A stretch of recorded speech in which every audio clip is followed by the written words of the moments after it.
ഇന്ന് നിങ്ങളെ ഞാനുണ്ടല്ലോ ഒരു ഇൻവെർട്ടറിനെ കുറിച്ച് തന്നെയാണ് പറയണേ. ഇതിനു മുമ്പും ഇൻവെർട്ടറിനെ കുറിച്ച് പറഞ്ഞിട്ടുണ്ട്. അപ്പോൾ ഇന്ന് ആ ഇൻവെർട്ടറിൽ ഉപയോഗിക്കുന്ന ആ സാധനങ്ങളെ കുറിച്ച്, അതായത് എന്തൊക്കെ കമ്പോണൻസ്, അതായത് എന്തൊക്കെ ഇതിൽ ഒരു ഇൻവെർട്ടറിൽ കണക്ട് ചെയ്യേണ്ടത് എന്നാണ് ഞാൻ ഇന്ന് പറയാൻ പോണേ കേട്ടോ. അപ്പോൾ നിങ്ങൾ നോക്കുക, ഇത് ഇൻവെർട്ടറാണ് ഞാൻ എടുത്ത് ഇപ്പോൾ കാണിച്ചിരിക്കുന്നത് നിങ്ങളുടെ അടുത്ത്. ഓക്കെ, ഇൻവെർട്ടറിലുണ്ടല്ലോ പല സാധനങ്ങൾ, അതായത് പല കമ്പോണൻസ് ഉണ്ട്. ഇപ്പോൾ ഞാൻ ഈ ഫ്രണ്ടിൽ വെച്ചിരിക്കുന്ന ഇതില് ഫാൻ കണക്ട് ചെയ്തിട്ടുണ്ട്. ഫാൻ എന്ന് പറഞ്ഞാൽ പല ഇതുണ്ട് കേട്ടോ. ശരിക്കും അതിന്റെ ഫംഗ്ഷൻ ഇൻവെർട്ടറിൽ ഹീറ്റ് പുറത്തേക്ക് കളയാനുള്ളതാണ്. പക്ഷെ ചില ഇൻവെർട്ടറിലുണ്ടല്ലോ ഫാൻ നമ്മുടെ ബാറ്ററി മോഡില് ഇൻവെർട്ടർ ഓൺ ആകുമ്പോൾ, സെക്ഷൻ ഓൺ ആകുമ്പോൾ തന്നെ അതിന്റെ ഫാൻ കറങ്ങും. പക്ഷെ ചില അതില് ചാർജർ ഓൺ ആകുമ്പോഴാണ് ആ ഫാൻ കറങ്ങണത്. ചില ഇൻവെർട്ടറുകളിൽ അതിൽ ലോഡ് കണക്ട് ചെയ്യുമ്പോഴായിരിക്കും ഫാൻ കറങ്ങണത്. എല്ലാത്തിൻ്റെയും ഉദ്ദേശം ഒന്ന് തന്നെ, അതിന്റെ ഹീറ്റ് പുറത്തേക്ക് കളയാന്നുള്ളതാണ് ഉദ്ദേശം. പക്ഷെ ഓരോന്നിനും ഓരോ ഫംഗ്ഷൻ ടൈമിലാണ് ഫാൻ കറങ്ങണത്. ഓക്കെ, പിന്നെ ഇതിന്റെ ഉള്ളിൽ രണ്ടൊന്ന് സ്വിച്ച് കണക്ട് ചെയ്തിട്ടുണ്ട്.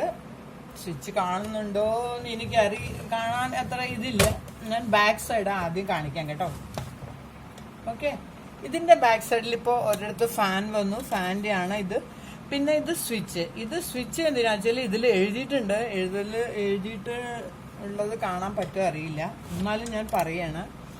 ഇതാണ് വേറൊരു സ്വിച്ച്. ഇതില് ഓപ്ഷൻ കൊടുത്തിട്ടുണ്ട്, അതായത് ട്യൂബുലർ ബാറ്ററിയിലേക്ക് കണക്ട് ചെയ്യാനുള്ളതും പിന്നെ SMF ബാറ്ററിയിൽ കണക്ട് ചെയ്യാനും എന്നൊക്കെ ഉള്ള ഒരു ഓപ്ഷൻ കൊടുത്തിട്ടുണ്ട്. അപ്പൊ ഈ സ്വിച്ച് നമുക്ക് ഏത് ബാറ്ററി, SMF ബാറ്ററി എന്ന് പറഞ്ഞാൽ മെയിൻ്റനൻസ് ഫ്രീ ആയിട്ടുള്ളത്, അതായത് വെള്ളമൊന്നും, അതായത് ബാറ്ററി വാട്ടർ ഒന്നും ഒഴിക്കാത്ത രീതിയിലത്തെ ഒരു ബാറ്ററി ഉണ്ട്, SMF ബാറ്ററി. അതിലേക്കാണ് ഇത് കിടക്കുന്നത്. ഈ സ്വിച്ച് ഓൺ ചെയ്യണം, മുകളിലേക്ക് ആക്കണം. അതുപോലെ ട്യൂബുലർ ബാറ്ററി, അതായത് നമ്മൾ ഇൻവെർട്ടറിലൊക്കെ കണക്ട് ചെയ്യുന്ന കോമൺ ബാറ്ററിയാണ് ട്യൂബുലർ ബാറ്ററി. അതിലേക്കാണെങ്കിൽ സ്വിച്ച് താഴേക്ക് ഇടണം, അങ്ങനെയാണ്. പിന്നെ ഒരു സ്വിച്ച് ഉണ്ട്, അത് UPS മോഡ് എന്ന് എഴുതിയിട്ടുണ്ടാവും. പിന്നെ ഇതിലിപ്പോ എഴുതിയിരിക്കുന്നത് ഇൻവെർട്ടർ UPS ആൻഡ് UPS. അതെന്തിനാന്ന് വെച്ചാൽ ഇപ്പൊ നമ്മള് UPS മോഡ് എന്ന് പറഞ്ഞാൽ വീട്ടിലിപ്പോ കമ്പ്യൂട്ടറോ അങ്ങനെ ഇതൊക്കെ ഉണ്ടെങ്കിൽ അത് UPS മോഡിൽ ഇടണം. എന്താന്ന് വെച്ചാല് അതിന്റെ ഇൻപുട്ട് റേഞ്ച് 150 to 270 അത് ഓൺ ആയിട്ടിരിക്കും. ചാർജ് സെക്ഷൻ എല്ലാം ഓൺ ആയിട്ടിരിക്കും. അതിൽ താഴെ ആയത് അത് ഓട്ടോമാറ്റിക്കലി ചാർജ് സെക്ഷൻ ബന്ധായി പോകും. അത് ഇൻവെർട്ടറിൽ ബാറ്ററി മോഡിൽ മാത്രം വർക്ക് ചെയ്യുള്ളൂ. അതേ സമയം ഇൻവെർട്ടർ UPS എന്ന് പറഞ്ഞാൽ ഈ സ്വിച്ച് ഓൺ ചെയ്ത് കഴിഞ്ഞാൽ ഇൻപുട്ട് മെയിൻ സപ്ലൈ വോൾട്ടേജ് എത്രയാണോ അത്രയും തന്നെ ഇതിന്റെ ഉള്ളിൽ ഇൻവെർട്ടറിൽ വർക്ക് ചെയ്തുകൊണ്ടേയിരിക്കും. അപ്പൊ എന്ത് പറ്റുന്ന വെച്ചാൽ വോൾട്ടേജ് കുറയും കൂടുന്നതനുസരിച്ച് ഇതിന്റെ ഉള്ളിലെ ഫംഗ്ഷൻ വേരിയേഷൻ വന്നുകൊണ്ടിരിക്കും. ചാർജർ കട്ടാവും, പിന്നെ ഇടയ്ക്ക് ടക്ക് ടക്ക് ടക്ക് എന്നുള്ള ഒച്ച, ഒരു വാണിംഗ്, ഇൻവെർട്ടർ കേട് എന്നൊക്കെ പോലെ അങ്ങനത്തെ കുറെ സംഭവങ്ങളൊക്കെ ഉണ്ടാവും.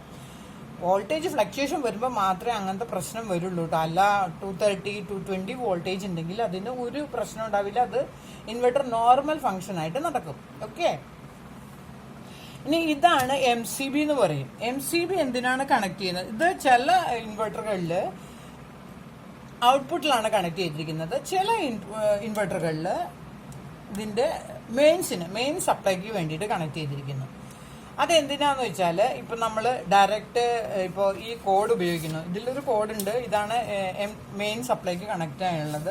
അപ്പൊ നമ്മൾ ഡയറക്റ്റ് ഓൺ ചെയ്യാണ്ട് ഇത് സപ്ലൈ കൊടുത്ത ശേഷം MCB ഓൺ ചെയ്ത് സർക്യൂട്ട് ഓൺ ചെയ്യാം. ഈ MCB കൊടുക്കണം എന്തിനാ വെച്ചാൽ ഒരു പ്രൊട്ടക്ഷൻ പോലെയാണ്. അതായത് നമ്മുടെ മെയിൻ സപ്ലൈയിൽ എവിടെയെങ്കിലും എന്തെങ്കിലും ഷോർട്ട് സർക്യൂട്ട് വന്നാൽ നമ്മുടെ ഇൻവെർട്ടർ പ്രൊട്ടക്റ്റ് ആയിരിക്കും, അതായത് സേഫ് ആയിരിക്കും. ഈ MCB എന്ന് പറഞ്ഞ സാധനം ട്രിപ്പായിട്ട് താഴേക്ക് പോകും. അതായത് ഇതിപ്പോ ഓൺ കണ്ടീഷനിൽ വെക്കുമ്പോൾ സർക്യൂട്ടിൽ എന്തെങ്കിലും പറ്റുകയാണ്, അതായത് നമ്മുടെ MCBയുടെ എന്തെങ്കിലും പറ്റുകയാണ്, ലൈൻ ന്യൂട്രലോ എർത്തോ എന്തെങ്കിലുമൊക്കെ ഷോർട്ട് ആണെങ്കിൽ ഇത് അങ്ങോട്ട് ഓഫ് ആവും. അപ്പൊ നമ്മുടെ ഇൻവെർട്ടർ ഓൾറെഡി ഓൺ ആയിട്ടിരിക്കും, അതായത് സേഫ് ആയിട്ടിരിക്കും. അതിനാണ് അത് കണക്ട് ചെയ്യണം. ഓക്കെ, പക്ഷേ ഒരു നല്ല 850 950 1 kVയിലേക്ക് മുകളിലേക്കൊക്കെ വരുമ്പോഴേ ഇത് കണക്ട് ചെയ്യാറുള്ളൂ കേട്ടോ. നോർമലി നമ്മളിപ്പോ 650 700 800 അതിനൊന്നും MCB കണക്ട് ചെയ്യാറില്ല ഓൾമോസ്റ്റ് പല ഇൻവെർട്ടറിലും. അപ്പൊ നിങ്ങളിപ്പോ ഇൻവെർട്ടർ ഇതിൽ അതില്ലല്ലോ എന്നൊക്കെ വിചാരിക്കും. അപ്പൊ കപ്പാസിറ്റി കൂടുന്ന അനുസരിച്ചാണ് ഇതൊക്കെ കണക്ട് ചെയ്യാറ്. നോർമൽ ലോ കപ്പാസിറ്റിക്കുള്ള ഇൻവെർട്ടർ ഒന്നും ഇത് കണക്ട് ചെയ്യാറില്ല. അതിന് വരെ ഒരു ഫ്യൂസ് ആണ് കണക്ട് ചെയ്യണം. ഓക്കെ, ഇതാണ് ഔട്ട്പുട്ട് സോക്കറ്റ്. അതായത് നമ്മൾ ഇൻവെർട്ടർ എല്ലാം ഓൺ ചെയ്തിട്ട് വോൾട്ടേജ് എടുക്കാൻ വേണ്ടിയിട്ട് കണക്ട് ചെയ്യുന്നതാണ് ഇത് ഔട്ട്പുട്ട് സോക്കറ്റ് എന്ന് പറയും കേട്ടോ. ഓക്കെ, അപ്പൊ ബാക്ക് സൈഡിലെ ഫംഗ്ഷൻ അത്രയേ ഉള്ളൂ. പിന്നെ ഇത് കാണണ്ടോ അറിയില്ല, ഞാൻ ശരിക്കൊന്നും ഇങ്ങോട്ടാക്കട്ടെ.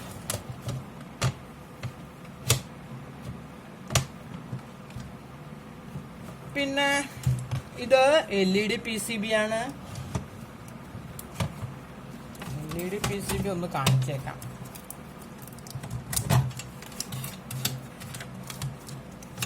ഇത് ഞാൻ ഇൻവെർട്ടറിന്റെ ഫ്രണ്ട് പാനൽ ഒന്ന് ഓപ്പൺ ചെയ്തിട്ട് കാണിക്കുകയാണ് കേട്ടോ. അതായത് ഇതാണ് ഇതിന്റെ ഫ്രണ്ട് പാനൽ കേട്ടോ. ഞാൻ ഫ്രണ്ട് പാനൽ കാണിക്കുന്നില്ല, അതിന്റെ ഉള്ളിലുള്ള PCBs ആണ് കാണിക്കുന്നത്. ഇതാണ് സ്വിച്ച് കേട്ടോ, നമ്മൾ ഓൺ ഓഫ് ചെയ്യാൻ വേണ്ടിയിട്ട് ഉപയോഗിക്കുന്നതാണ്. അപ്പൊ അതിൽ 2 കണക്ഷൻ ആണ് കൊടുത്തിരിക്കുന്നത്. അത് ഓൺ ഓഫ് ആണ് ഈ സർക്യൂട്ടിലേക്ക് കൊടുത്തിരിക്കുന്നത്. അപ്പൊ ഇത് മെയിൻ സ്വിച്ച് ഇതാണ്. ഇത് ഫംഗ്ഷൻ ആയില്ലെങ്കിൽ നമ്മുടെ ചാർജ് സെക്ഷൻ എല്ലാം ഓൺ ആയിരിക്കും. പക്ഷേ ബാറ്ററിയിൽ ഓൺ ചെയ്യണമെങ്കിൽ ഈ സ്വിച്ച് ഓക്കെ ആയിരിക്കണം. ഈ സ്വിച്ച് റിജക്ഷൻ ആണെങ്കിൽ ബാറ്ററി മോഡിൽ നമ്മുടെ ഇൻവെർട്ടർ ഓൺ ആവില്ല, നമ്മുടെ ലൈറ്റോ ഫാനോ ഒന്നും കത്തില്ല. ഓക്കെ, പക്ഷെ നിങ്ങളുടെ ബാറ്ററി ചാർജ് ഓൺ ആയിക്കൊണ്ട് തന്നെ ഇരിക്കും. നമ്മൾക്ക് ഇത് പ്രശ്നം വരുന്നത് ലൈറ്റ് പോയി കഴിഞ്ഞാൽ ഓൺ ആവില്ല, എന്ത് സ്വിച്ച് കേട് വന്നു കഴിഞ്ഞാൽ. ഓക്കെ, അപ്പൊ നമ്മൾ സ്വിച്ച് ഒക്കെ എപ്പോഴും നോക്കണം. ഇപ്പൊ എന്തെങ്കിലും കംപ്ലൈന്റ് വരികയാണ്, അത് നമ്മുടെ അവിടെ ഫാൻ ഓൺ ആയില്ല, ലൈറ്റ് പോയിട്ടും അതായത് മെയിൻ സപ്ലൈ പോയിട്ടും ലൈറ്റോ ഫാനോ എന്നൊക്കെ ഉണ്ടെങ്കിൽ ആ സ്വിച്ച് നോക്കണം, അത് ഓൺ ആണോ ഓഫ് ആണോ എന്ന്. ഓക്കെ, ഇനി അടുത്തത് ഇത് LED എന്ന് പറയും കേട്ടോ. ഈ പാട്ട് LED കത്തിക്കാനുള്ളതാണ്. LED ഇപ്പോൾ ഇതിൻ്റെ അകത്ത് ഇതായിട്ടുണ്ട്. ഈ LED മീൻസ് ഇതിന്റെ ഫ്രണ്ട് പാനൽ ഞാൻ ജസ്റ്റ് ഒന്ന് കാണിക്കാം. ഇതാണ് കേട്ടോ. അപ്പം നമ്മൾ കത്തണനുസരിച്ച് ഇവിടെ എല്ലാം ഇങ്ങനെ കത്തിക്കൊണ്ടിരിക്കും. അപ്പോൾ LED കണക്ഷൻ എന്ന് വെച്ചാൽ ഇതില് ഞാൻ ഇതിനു മുമ്പത്തെ ഒരു വീഡിയോയിൽ പറഞ്ഞിട്ടുണ്ട് എത്ര LED ഉണ്ട്, എന്തിനൊക്കെ കത്തുന്നു. അപ്പൊ ആ LED PCB ആണ് ഇത് മെയിൻസിന്, ചാർജിങ്ങിന്, ഔട്ട്പുട്ട്, അതായത് ഇൻവെർട്ടർ ഓൺ ആയി കഴിഞ്ഞാൽ ഔട്ട്പുട്ട്, പിന്നെ ബാറ്ററി ലോ, ഓവർലോഡ്, അതാണ് ഉള്ള ആ ഇൻഡിക്കേഷൻസ് കേട്ടോ. അപ്പൊ ഫ്രണ്ട് പാനലിനെ കുറിച്ച് ഞാൻ എക്സ്പ്ലെയിൻ ചെയ്ത് കഴിഞ്ഞു. അപ്പോൾ നമ്മുടെ ഇത് മെയിൻസിൽ അതായത് മെയിൻ സപ്ലൈയിൽ LED ആയില്ല എങ്കിൽ ഇവിടെ ഇതായിരിക്കും പ്രശ്നം, LED പ്രശ്നം ഉണ്ടാവും. സപ്ലൈ ഉണ്ടെങ്കിൽ ആയില്ലെങ്കിൽ പിന്നെ സർക്യൂട്ടിൽ പ്രോബ്ലം ഉണ്ടെങ്കിൽ അതൊക്കെ ആവും കേട്ടോ. ഇനി അടുത്തത് ഇതാണ് മെയിൻ PCB എന്ന് പറയുന്നത്. അതായത് നമ്മൾ ഇൻവെർട്ടർ സെക്ഷൻ ഓൺ ആവാൻ വേണ്ടിയും ചാർജ് സെക്ഷൻ ഓൺ ആവാൻ വേണ്ടിയിട്ടും എല്ലാം കൂടിയുള്ള ഒരു മെയിൻ ഇമ്പോർട്ടൻ്റ് ആയിട്ടുള്ളൊരു ഇതാണ് ഈ PCB. ഇതിന്റെ PCB എന്നാണ് പറയണേ. പിന്നെ അതിൽ ഓരോരോ സെക്ഷൻ ഉണ്ട്. അതായത് ഇതിപ്പോൾ നെഗറ്റീവ് വന്നു, ഇതിന് നെഗറ്റീവ് എന്നാ പറയണേ. ഇത് ബാറ്ററിയിലേക്ക് പോകും. ഇന്ന് ഞാൻ ബാറ്ററിയിലൊന്നും കണക്ട് ചെയ്യണില്ല, ജസ്റ്റ് എക്സ്പ്ലെയിൻ ചെയ്യണുള്ളൂ ഇതിൽ ഇൻവെർട്ടറിൽ എന്തെല്ലാം കണക്ട് ചെയ്തിട്ടുണ്ടെന്ന്. ഓക്കെ, അപ്പോൾ നമ്മളെ ഇപ്പോൾ ഇവിടെ നെഗറ്റീവ് കണക്ട് ചെയ്തു, കാണാൻ പറ്റുമെന്ന് ഞാൻ വിശ്വസിക്കുന്നു. ഓക്കെ, ഇതാണ് ഇൻവെർട്ടറിലേക്ക് നെഗറ്റീവ് വന്നു. ഇവിടെ ഒരു റെഡ് വയർ ഉണ്ട്, ഇതാണ് ഇവിടെ പോസിറ്റീവിലേക്ക് കണക്ട് ചെയ്യേണ്ടത് കേട്ടോ. ഞാനത് കാണിക്കാൻ വേണ്ടിയിട്ട് PCB ഡിസ്കണക്ട് ചെയ്ത് കാണിക്കാൻ വേണ്ടിയിട്ട് അത് ഡിസ്കണക്ട് ചെയ്തു. ഓക്കെ, പിന്നെ ഇതിൽ ഈ വയറൊക്കെ ഉണ്ട്. ഞാൻ ആ വയറ് സ്വിച്ചിന്റെ വയറൊക്കെ പറഞ്ഞില്ലേ, അതായത് സ്വിച്ച് കണക്ട് ചെയ്തിട്ടുണ്ടെന്ന്. ആ സ്വിച്ചിന്റെ കണക്ഷൻ ഇവിടെ നിന്ന് വന്നിരിക്കുന്നത് ഈ PCB ഇവിടെയാണ് കേട്ടോ. ഇതൊക്കെ പ്രോപ്പറായിട്ട് കണക്ട് ചെയ്താൽ മാത്രമേ അതിൻ്റെയൊക്കെ ഫങ്ഷൻ നടക്കുകയുള്ളൂ. അപ്പോൾ അതൊക്കെ വളരെ ശ്രദ്ധിക്കണം. പിന്നെ ഇത് ഫാനിന്റെ കണക്ഷനാണ്. പിന്നെ ഈ കണക്ഷൻ എന്ന് പറഞ്ഞാൽ നമ്മുടെ ട്രാൻസ്ഫോമറിന് ഇത് ട്രാൻസ്ഫോമർ എന്നാണ് പറയണത് കേട്ടോ. അപ്പൊ നമ്മൾ ഇതിന് വേണ്ടിയിട്ട് ഔട്ട്പുട്ട് എടുക്കാനും ഈ ട്രാൻസ്ഫോമർ ആണ് യൂസ് ചെയ്യുന്നത്. ചാർജ് സെക്ഷനിലേക്ക് വോൾട്ടേജ് കിട്ടാനും ഈ ട്രാൻസ്ഫോമർ ആണ് യൂസ് ചെയ്യുന്നത്. ഓക്കെ, പിന്നെ ട്രാൻസ്ഫോമറിന്റെ കണക്ഷൻ ഇതാണ് കൊടുത്തിരിക്കുന്നത്. ഇതില് ഔട്ട്പുട്ട്, ചാർജർ, ഒരു ന്യൂട്രൽ വയർ, അത്രേ ഉള്ളൂ. ഓക്കെ, അതായത് neutral, output connection and charger connection, അത് ഇവിടെ കണക്ട് ചെയ്യണം. അതായത് ഇവിടെ വരും കേട്ടോ. അപ്പൊ അത് ഇവിടെ കണക്ട് ചെയ്യണം. ഓക്കെ, പിന്നെ ഇത് എന്ന് പറഞ്ഞാല് നമ്മുടെ ഇപ്പൊ ആദ്യം ട്രാൻസ്ഫോമറിന്റെ എന്ന് പറഞ്ഞാൽ ഇത് വോൾട്ടേജ് കിട്ടാനുള്ള കണക്ഷൻ ആയിരുന്നു. ഇനി അത് പുറത്തേക്ക് പോകണമെങ്കിലുള്ള വയറാണ് ഇതൊക്കെ. ഒന്ന് മെയിൻ സപ്ലൈയുടെ, 2 ചാർജിങ് ഇത് വരാനുള്ളത്. സോറി, ഇത് ഔട്ട്പുട്ട് വയറാണ്. എന്തായാലും കുഴപ്പമില്ല, അത് നമ്മുടെ എക്സ്പ്ലെയിൻ ഇത്രയും കാണിക്കുന്നുള്ളൂ. 4 വയറിന്റെ എന്താണ് ഈ 4 വയറെന്നാണ് ഞാൻ പറയുന്നത് കേട്ടോ. ഒന്ന് മെയിൻസിന് വേണ്ടി, രണ്ടാമത് ഔട്ട്പുട്ട് ഈ സോക്കറ്റിലേക്ക് പോണ വയർ, മൂന്നാമത് ഇതിൻ്റെ ഉള്ളിൽ ചാർജിങ്ങിന് വേണ്ടിയിട്ട് കണക്ട് ചെയ്യുന്നതാണ്. അപ്പോൾ charging, neutral, input, output, charging, അങ്ങനെ 4 കണക്ഷനാണ് ഇത്. ഓക്കെ, ആ 4 കണക്ഷൻ്റെ ഇതാണ് ഇവിടെ കൊടുക്കേണ്ടത്. അപ്പോൾ വയർ കണക്ഷൻസ് ഒരുവിധമായി. ഇനി നമ്മൾ ഓരോ സെക്ഷൻ പറയാണ് കേട്ടോ. ഇപ്പം നമ്മൾ സപ്ലൈ കൊടുത്തു കഴിഞ്ഞാൽ ഇവിടെ ആദ്യം വരുന്നത് ഫ്യൂസാണ്. അപ്പോൾ ഈ കണക്ഷൻ കൊടുത്തു കഴിഞ്ഞിട്ട് ഫ്യൂസ് അവിടെ നിന്ന് നമ്മളിപ്പോൾ കണക്ട് ചെയ്തു വെച്ചോളൂ. എന്തെങ്കിലും ബാറ്ററിയിൽ കണക്ട് ചെയ്തിട്ട് പ്ലസ്സോ മൈനസോ തിരിഞ്ഞു പോയി, ശരിക്കും ബാറ്ററിയുടെ പ്ലസും ഇതിൻ്റെ പ്ലസും ശരിക്കും തന്നെ കൊടുക്കണം. അത് തിരിഞ്ഞു പോയി കഴിഞ്ഞാൽ സർക്യൂട്ട് കേട് വരും എന്നുള്ള ഉറപ്പാണ്. അപ്പം ആദ്യം ഈ ഫ്യൂസ് എന്ന് പറഞ്ഞ സാധനമാണ് അടിച്ചു പോവുക. സർക്യൂട്ടിൽ എന്തെങ്കിലും ബാറ്ററി കണക്ഷൻ തിരിഞ്ഞു പോവോ അല്ലെങ്കിൽ ഹൈ കറണ്ട് ഔട്ട്പുട്ടിൽ എന്തെങ്കിലും വരുന്നെങ്കിൽ ഫ്യൂസ് ആദ്യം പോകും. ഡി സിയിൽ എന്തെങ്കിലും പറ്റി ഫ്യൂസ് ആദ്യം പോകും. ഫ്യൂസ് സേഫായിട്ട് ഇരുന്നാലും ചിലപ്പോൾ ഇതൊക്കെ. അപ്പോൾ ആദ്യം ഇതിൽ നിന്ന് സപ്ലൈ കൊടുത്തു കഴിഞ്ഞാൽ അത് ഇങ്ങടേക്കാം. പിന്നെ ഇതാണ് ശരിക്കും നമ്മുടെ ബാറ്ററി മോഡിൽ വർക്ക് ചെയ്യണ ഒരു സെക്ഷനാണ് കേട്ടോ ഇത്. ഇവിടെ മോസ്ഫെറ്റ്, റെസിസ്റ്റൻസ്, കപ്പാസിറ്റർ ഇതൊക്കെ ഉണ്ട്. ഇതിലത്തെ വോൾട്ടേജ് ശരിക്കായാൽ മാത്രമേ ഈ കമ്പോണൻസ് എല്ലാം ശരിക്കും ഫങ്ഷൻ ആയാൽ മാത്രമേ നമ്മൾക്ക് ഔട്ട്പുട്ട് കിട്ടുള്ളൂ. അത് ശരിക്കും വർക്കായില്ലെങ്കിൽ ഔട്ട്പുട്ട് ശരിക്കും കിട്ടില്ല. പിന്നെ എപ്പോഴും ഇൻവെർട്ടറിൽ ഇങ്ങനെ ഒച്ച, ബസർ എന്നാണ് പറയുന്നത്, ബസറിൻ്റെ സൗണ്ട് വന്നുകൊണ്ടേയിരിക്കും. അത് ഷോർട്ട് സർക്യൂട്ട് ആയാലും പിന്നെ ബാറ്ററി ലോ ആയാലും ഓവർലോഡ് ആയാലും ഒക്കെ ബസർ എന്ന് പറഞ്ഞതിൻ്റെ ഒരു ഒച്ച കേട്ടുകൊണ്ടേയിരിക്കും കേട്ടോ. ഇതൊരു വാണിംഗ് ആണ് അത്. അപ്പോൾ നമ്മൾ അതിൻ്റെ ഒച്ച വെക്കുമ്പോൾ ശ്രദ്ധിക്കണം. ഇൻവെർട്ടറിൽ എന്തെങ്കിലും പ്രോബ്ലം ഉണ്ടോ, അല്ലെങ്കിൽ ലോഡ് കൂടുതലാണ്, ബാറ്ററി ലോ ആണോ, അതൊക്കെ ശ്രദ്ധിക്കണം. അപ്പോൾ ഈ സെക്ഷൻ ഓക്കെ ആണെങ്കിൽ മാത്രമേ നമ്മുടെ ഔട്ട്പുട്ട് ഓക്കെ ആവുള്ളൂ. അപ്പോൾ ഇതിൽ എന്തെങ്കിലും പ്രോബ്ലം വന്നു കഴിഞ്ഞാൽ നമുക്ക് ഔട്ട്പുട്ട് കിട്ടില്ല, നമ്മുടെ ഫാനോ ലൈറ്റോ ഒന്നും ഓൺ ചെയ്യാൻ പറ്റില്ല.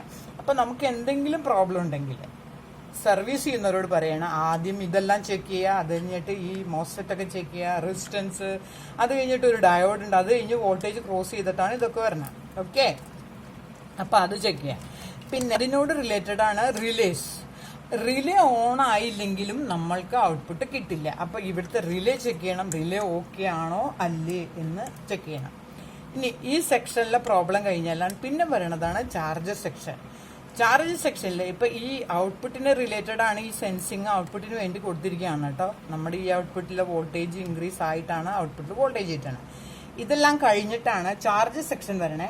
ചാർജ് സെക്ഷനിൽ പിന്നെ ഇതിലൊരു മെയിൻ IC ഉണ്ട്. ഇതാണ് കൺട്രോളർ IC. അതായത് നമ്മൾക്ക് ഔട്ട്പുട്ട് കിട്ടാനും ചാർജിങ് വോൾട്ടേജും എല്ലാത്തിനും ഈ IC കോമൺ ആണ്. അത് കോമൺ മീൻസ് ഇതിൽ അത് 100% വേണം. അതിൽ എന്തെങ്കിലും ഒരു പ്രശ്നം വന്നു കഴിഞ്ഞാൽ നമ്മുടെ ഔട്ട്പുട്ട് ഓൺ ആവില്ല, റിലേ ഓൺ ആവില്ല, ചാർജിങ് വോൾട്ടേജ് വരില്ല, മെയിൻസിൽ അത് ഫങ്ഷൻ നടക്കില്ല. അപ്പോൾ ഈ IC എന്ന് പറഞ്ഞാൽ കമ്പനിക്കാർ തന്നെ പ്രോഗ്രാമിങ് ചെയ്യണ ICകളാണ്. നമ്മൾ ഏതെങ്കിലുമൊക്കെ കടയിൽ പോയി കഴിഞ്ഞാൽ ഇതൊന്നും കിട്ടില്ല, അത് വേറെ കാര്യം. അപ്പോൾ അതനുസരിച്ച് IC വാങ്ങണം. പിന്നെ ഇപ്പോൾ ഔട്ട്പുട്ട് സെക്ഷനും ഇതിൻ്റെയും കഴിഞ്ഞു. പിന്നെ ഇതാണ് ചാർജ് സെക്ഷൻ എന്ന് പറയുന്നത് കേട്ടോ. ഈ ചാർജർ സെക്ഷൻ ആണ് നമ്മുടെ ഇപ്പോൾ ബാറ്ററി ചാർജ് ആവാൻ വേണ്ടിയിട്ട്, ഇപ്പം മെയിൻ സപ്ലൈ ഇട്ടിട്ട് ബാറ്ററി ചാർജ് ആവാൻ വേണ്ടിയിട്ട് നമ്മളിത് യൂസ് ചെയ്യണതാണ്. അപ്പോൾ ചാർജിങ് സെക്ഷനിൽ പ്രോബ്ലം ആണെന്ന് പറഞ്ഞാൽ എന്തൊക്കെ ശ്രദ്ധിക്കും. ചിലതിലൊക്കെ ഇൻവെർട്ടറിൽ ഫ്യൂസ് ഉണ്ടാവും കേട്ടോ. ആദ്യം ആ ഫ്യൂസ് ഒന്ന് ചെക്ക് ചെയ്യണം.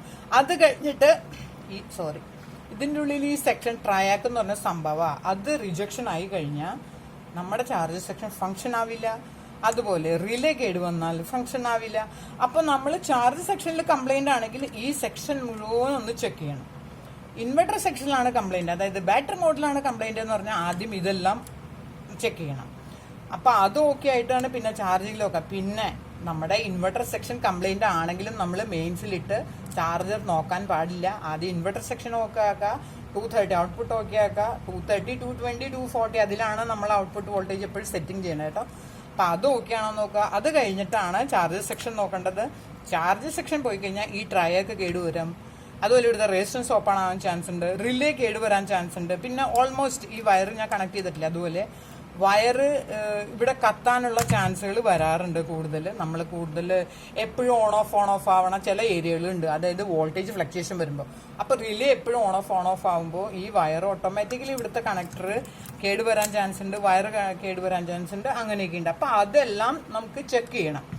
അതൊക്കെ ചെക്ക് ചെയ്ത് ഓൾമോസ്റ്റ് റിലേയുടെ കേട് വരാറുണ്ട്, ഈ ട്രയക്ക്, പിന്നെ ഈ വയർ, ഇത്രയാണ് ഇതിൽ കേട് വരാൻ കൂടുതൽ ചാൻസ്. ബാക്കി അധികം ഒന്നും കേട് വരാറില്ല. അപ്പോൾ നിങ്ങൾ ഇതെല്ലാം ചെക്ക് ചെയ്യണം. ഓക്കെ, ഇപ്പോൾ ഇതിൽ ഓരോ റെസിസ്റ്റൻസും വാല്യൂ ഒക്കെ പറയാൻ എന്നെ കൊണ്ട് പറ്റില്ല. ഞാനൊരു കോമൺ ആയിട്ടുള്ള കാര്യമാണ് കേട്ടോ പറയണേ. എങ്ങനെയാണ് നിങ്ങളൊരു റെസിസ്റ്റൻസ്, അതായത് ഒരു ഇൻവെർട്ടർ വന്നാൽ എന്തൊക്കെ ചെക്ക് ചെയ്യണമെന്ന് മാത്രം ഞാനൊന്ന് പറഞ്ഞു തന്നതാണ്. ഓക്കെ, അപ്പോൾ ആദ്യം എന്തെല്ലാം നോക്കണം, ഇതൊക്കെ ചെക്ക് ചെയ്ത് നോക്കിയിട്ട് ചാർജ് സെക്ഷൻ നോക്കണം. ചാർജ് സെക്ഷനിലെ വോൾട്ടേജ് എന്ന് പറഞ്ഞാൽ ഇപ്പം നമ്മൾ നോർമൽ മെയിൻസിൽ ഇടാണ്ട് ഒരു ഇൻവെർട്ടർ ഓൺ ചെയ്ത് കഴിഞ്ഞാൽ ബാറ്ററിക്ക് 12 അതായത് 12 വോൾട്ടേജ് ഉണ്ടാവും. അപ്പൊ ആ വോൾട്ടേജ് ഇൻക്രീസ് ആവണം. അതായത് ചാർജിങ് മോഡിൽ ഇടുമ്പോൾ ആ 12.23 വോൾട്ടേജ് ഉണ്ടെങ്കിൽ അത് ഇൻക്രീസ് ആയിട്ട് 13.5, 13.7, അതായത് ഒരു 14 വൈലിൽ വന്നു കഴിഞ്ഞാൽ അത് കട്ട് ഓഫ് ആവും കേട്ടോ. അങ്ങനെയാണ് ഈ ചാർജിങ് ഇൻഡിക്കേഷൻ വെച്ചിരിക്കുന്നത് അതിന് തന്നെ. അതായത് ഇപ്പോൾ ചിലതില് കോൺസ്റ്റന്റ് ആയിട്ട് ഇൻഡിക്കേഷൻ വരും, ചാർജിങ് ഇൻഡിക്കേഷൻ, എന്നിട്ട് കട്ട് ഓഫ് ആയിട്ട് നോർമൽ മോഡിൽ വന്നു നിൽക്കും. ചിലതിൽ ഇൻഡിക്കേഷൻ ബ്ലിങ്ക് ആയിക്കൊണ്ടിരിക്കും. അപ്പൊ അതൊക്കെ ചെക്ക് ചെയ്യണം. അത് ഒരു ഇൻവെർട്ടറിനെ ഡിപ്പെൻഡ്, അവർ എങ്ങനെയാണ് അത് ഡിസൈൻ ചെയ്തിരിക്കുന്നത് അതനുസരിച്ചായിട്ടിരിക്കും കേട്ടോ. അപ്പൊ ഇന്നത്തെ എന്റെ ഇത്രയേ ഉള്ളൂ. നിങ്ങൾക്ക് മനസ്സിലായി എന്ന് വിചാരിക്കുന്നു. ഇതെല്ലാം ചെക്ക് ചെയ്ത് നോക്കുക. പിന്നെ ഇപ്പോഴത്തെ വരുന്ന ഇത് പഴയ മോഡലാണ് ഇതൊക്കെ കേട്ടോ. ഞാൻ എന്റെ ഇവിടെ സർവീസിന് വരുന്ന ഓരോ ഇൻവെർട്ടറിനെ കുറിച്ചാണ് ഈ എക്സ്പ്ലെയിൻ ചെയ്യണത്. ഇപ്പൊ വരുന്ന മോഡലൊന്നും ഇങ്ങനെയല്ല, ഭയങ്കര വ്യത്യാസമുണ്ട്. അതിന്റെ ഡിസൈൻ ഭയങ്കര വ്യത്യാസമുണ്ട്. പിന്നെ ഇപ്പോഴത്തെ മോഡൽ എന്ന് പറഞ്ഞാൽ ഈ ഫാൻ ഒന്ന് ഓൺ ആയില്ലെങ്കിൽ നമ്മുടെ ഇൻവെർട്ടർ ഓൺ ആവില്ല. അതായത് ബാറ്ററി മുകളിൽ സിസ്റ്റം ഔട്ട്പുട്ട് തരില്ല. അപ്പൊ നമുക്ക് ഫാൻ ഒന്നും കണക്ട് ചെയ്യാൻ പറ്റില്ല. പണ്ടത്തെ ഇതിലെന്ന് പറഞ്ഞാൽ ആ ഫംഗ്ഷൻ നടക്കും, പക്ഷെ ഇതിന്റെ ഉള്ളിൽ ഹീറ്റ് ആയിക്കൊണ്ടിരിക്കും, അത്രയേ ഉള്ളൂ. ഇപ്പോഴത്തെ അങ്ങനെയല്ല, പ്രോഗ്രാമിങ്ങും ഡിസൈനിങ്ങും എല്ലാം വ്യത്യാസമുണ്ട്. പക്ഷെ എല്ലാത്തിനും ഫംഗ്ഷൻ സെയിം ആണ് കേട്ടോ. ഔട്ട്പുട്ട് ഇത്രയും വോൾട്ടേജ്, ഇൻപുട്ട് ഇത്രയും വോൾട്ടേജ്, ഓരോ സെക്ഷൻ ആണ്, അതൊക്കെയാണ്. പിന്നെ കമ്പോണൻസ് ലെവലൊക്കെ അതിൽ ഇത്തിരി വ്യത്യാസമുണ്ട്. ഇത് പഴയ മോഡലാണ്. അപ്പൊ അങ്ങനെ കുറെ കാര്യങ്ങള്. അപ്പോ ഗൈസ് നിങ്ങൾക്ക് കുറച്ചൊക്കെ മനസ്സിലാക്കാൻ പറ്റി എന്ന് ഞാൻ വിശ്വസിക്കുന്നു കേട്ടോ. നിങ്ങൾക്ക് ഇതൊക്കെ ഒരുവിധം ഞാൻ മനസ്സിലാവുന്ന രീതിയിലാണ് പറഞ്ഞിരിക്കണെന്നാണ് എനിക്ക് തോന്നണേ. പിന്നെ ഹിന്ദിയിൽ ഞാനിന്ന് പറഞ്ഞില്ല, കാര്യം മലയാളത്തിൽ പറഞ്ഞു പോയതാണ്. ओके हिंदी में बोलना चाहते तो मैं थोड़ा सा पीसीबी के बारे में एक्सप्लेन कर रही हूँ. इसमें पीछे फैन लगाइए,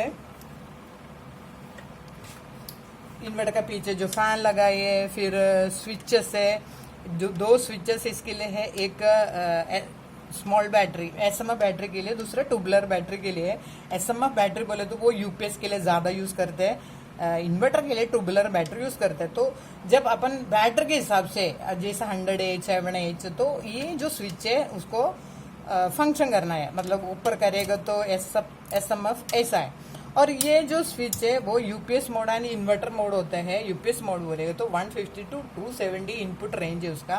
तो लाइट जाने के बाद वो ऑटोमेटिकली आउटपुट जल्दी आ जाएंगे और अपना कंप्यूटर चालू हो जाएगा. यूपीएस मोड में डालेगा तो वो नहीं होएगा. मतलब एक बार रिले मीन्स जैसे लाइट जाएगा तो एक बार वो सिस्टम एक बार ऑफ होके फिर ऑन हो जाएगा. 2 सेकंड के लिए ऑफ होके ऑन हो जाएगा. तो आपको कंप्यूटर लगाना तो पीछे ऑन करने, ऐसा ऑन करने का, और सिर्फ इन्वर्टर चालू करना है तो ये ऐसा रखना. और ये जो है वो है एमसीबी. जब मेंस में जैसा अपन मेन सप्लाई पे इन्वर्टर लगाएगा उसमें लाइन न्यूट्रल कुछ उल्टा रहेगा तो अपना जो एमसीबी है वो ट्रिप मारेगा, इन्वर्टर सेफ रहेगा.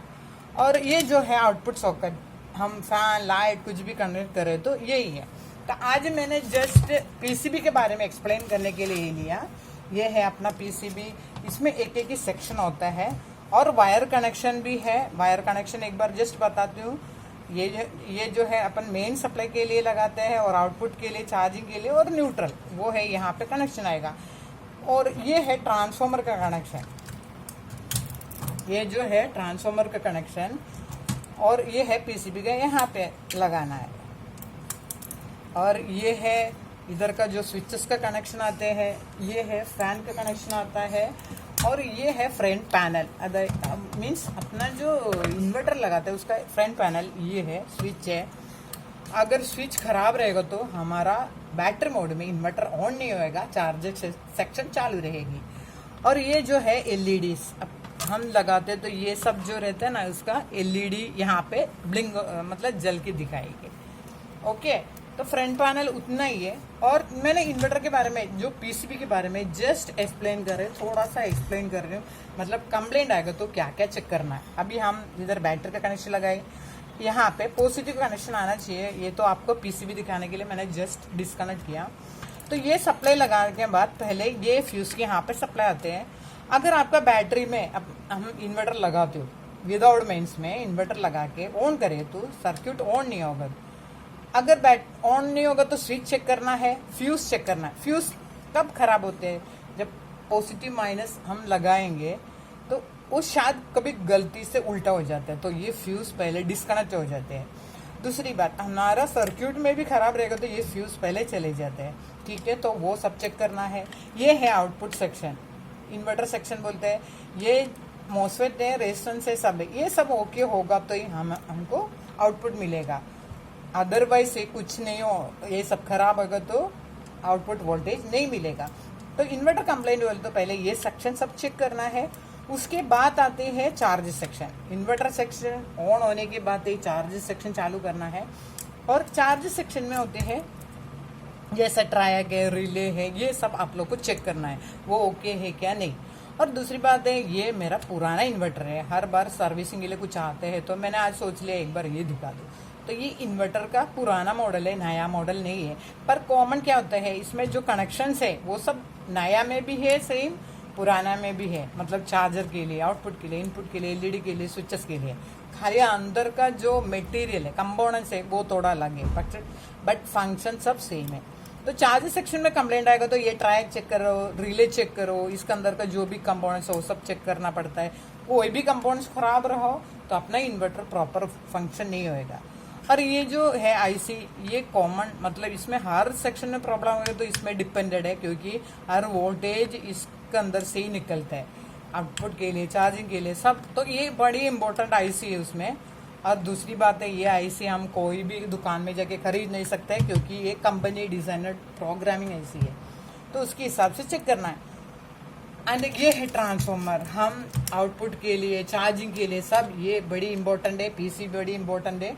तो ये आउटपुट के लिए जैसे हम बैटरी से सप्लाई देके 12 वोल्ट वोल्टेज देके हम 230 वोल्टेज निकालते हैं इसके अंदर से, मतलब सप्लाई बैटरी चालू करके हम घर का सारे लाइट सब चालू करते हैं। एंड दूसरा है चार्जिंग के लिए, जब मेन सप्लाई आएगा तो ये सेक्शन, आउटपुट सेक्शन उधर से बंद होके फिर चार्ज सेक्शन चालू हो जाता है। तो ये चार्जर के लिए, आउटपुट के लिए सब ये ट्रांसफॉर्मर होना ही चाहिए, ठीक है। तो आज मैंने थोड़ा सा आप लोग को एक्सप्लेन करके दिया, समझ में आए सबको, ऐसा मेरे को लग रहे हो। तो अभी मैं इधर ये बंद कर रही हूँ, मेरे हिसाब से ये थोड़ा ज़्यादा ही लंबा हो गया लगता है। तो ठीक है गाइस, सब लोग मुझे लाइक करो, सब्सक्राइब करो, कमेंट्स कीजिए, शेयर कीजिए। Thank you guys.